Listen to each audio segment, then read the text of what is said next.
खुश रहो बिटिया। I am JBN Dr. Anamika Agarwal, Associate Professor in the Department of Science and Technology at Jayoti Vidyapeeth Women's University, Jaipur. Today I am going to take the lecture on the topic effort estimation. In the software development, effort estimation is an essential activity before any software initialization because जो काम हम करने वाले हैं उसका एक estimate लगाना बहुत इम्पॉर्टेंट हो जाता है जब हम किसी बड़े लार्ज स्केल प्रोजेक्ट पे काम करते हैं तो ठीक है। तो व्हाट अब क्वेश्चन ये उठता है कि what is estimation and why it is important. ठीक है, तो एस्टिमेशन क्या होता है? It is a process to find the most accurate sizing figure for the software project effort. जैसे कि how many months you will need to develop, कितना time लगेगा सॉफ्टवेयर का डेवलपमेंट में, कितने रिसोर्सेज की आवश्यकता पड़ेगी उस प्रोजेक्ट को फिनिश करने में, और कितना टाइम की ज़रूरत पड़ेगी।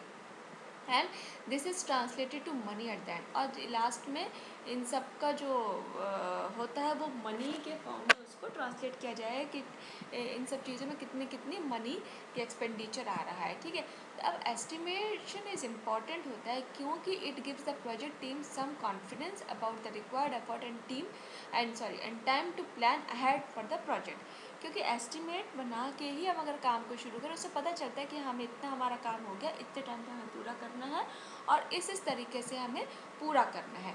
इसके अलावा not all software project is time and material contracts, some of them are fixed cost projects. सिर्फ टाइम और यही नहीं है, तो कुछ के लिए कॉस्ट भी फिक्स्ड होती है और जो एस्टिमेट होता है will be used as a foundation to negotiate the project cost. अब एस्टिमेशन प्रोसेस की बात करते हैं, तो ये डायग्राम आप देख रहे हैं। ठीक है, ये इस प्रोसेस में क्या ये नंबर ऑफ स्टेप्स होते हैं जो दिस प्रोसेस साइकिल अंटिल जब तक आप उस फाइनल एस्टिमेट प्रोजेक्ट तक नहीं पहुंच जाते। फर्स्ट क्या होगा? Scoping, decomposition, sizing, expert review and estimation finalisation. आप बात करते हैं स्कोपिंग पे। स्कोपिंग मतलब क्या हो गया? तो सबसे पहले ये जानना जरूरी है first to scope the project. उस प्रोजेक्ट का स्कोप क्या है? Even if you don't know have the full detail, जबकि आपका पूरी रिक्वायरमेंट नहीं हो तो भी हमें उस प्रोजेक्ट का स्कोप जानना बहुत आवश्यक है। बट यू कैन एज्यूम, आप उसमें नहीं पता ठीक है, लेकिन एज्यूम करके उसको चलो एंड देन मार्जिन, उसके थोड़ा सा मार्जिन रखो कि बाद में हम थोड़ा सा चेंजेस कर पाए। अब while in most cases you will have to define scope to start with. You can read this article under which what is scope, okay, and how it is different from the requirement specification. अब decomposition की बात करते हैं। इस step में क्या होता है? You will need to break. अब डिकम्पोज में छोटे छोटे इसमें ब्रेक कर देना सॉफ्टवेयर को, तो थोड़े कंपोनेंट्स हो जाएंगे और फंक्शंस। सो क्या आप कैटेगराइज कर पाओगे कि डिफरेंट सेट ऑफ एलिमेंट्स इसमें ये हो रहा है? This is similar to work break down structure but only for the software component, not all the working activities for the software.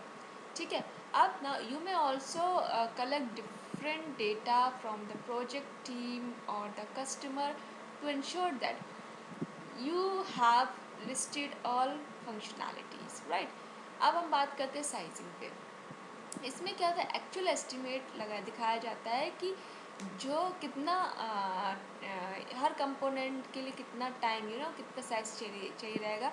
इसमें इस टेक्निक में हम देखते हैं और इसमें 8 स्टेप्स बिलो नीचे चलते हैं। जैसे कि इस स्टेप में एंड फॉर मोर वैलिडेशन आपको ज़रूरत होती है, इसमें अलग अलग डिफरेंट एस्टिमेट टेक्निक यूज़ करते हैं एनालाइज करने के लिए, और डिफरेंट एस्टिमेट आउटपुट्स हमें इसमें मिलते हैं सो दैट कि एक एवरेज एस्टिमेट आप उसको निकाल सको। ठीक है, अब एक्सपर्ट एंड पीर रिव्यू। इसमें after initialization estimate you will need at some point to ask for expert opinion for some new functionalities. Okay, so you may not aware of or for considering a review from your peers that you have done to correct estimate. अब next हम आते हैं estimation finalisation पे। अब इसको final करना पड़ेगा, तो इसमें क्या होगा? This can be consider the final step as you aggregate all the estimates from all components and functions and have a baseline estimate, so you can go another round across the process until reaching the correct estimate, which will be approved for project team and the management as well. अब size कैसे करेंगे इसको, ये question आता है।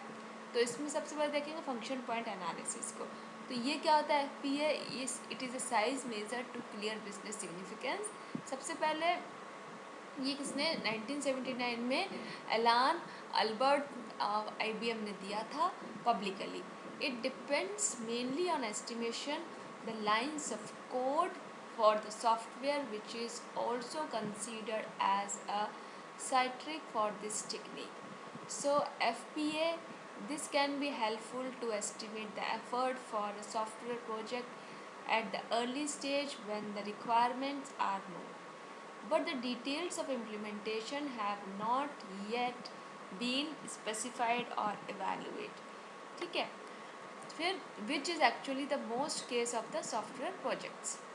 अब यहाँ पे हम बात करते हैं कि जो FPA है, जब हम इसका इस्तेमाल करेंगे तो यहाँ पे कुछ स्टेप हम फॉलो करेंगे, जिसमें कि रहेगा पहले identify input output file accessing and interfaces to external system.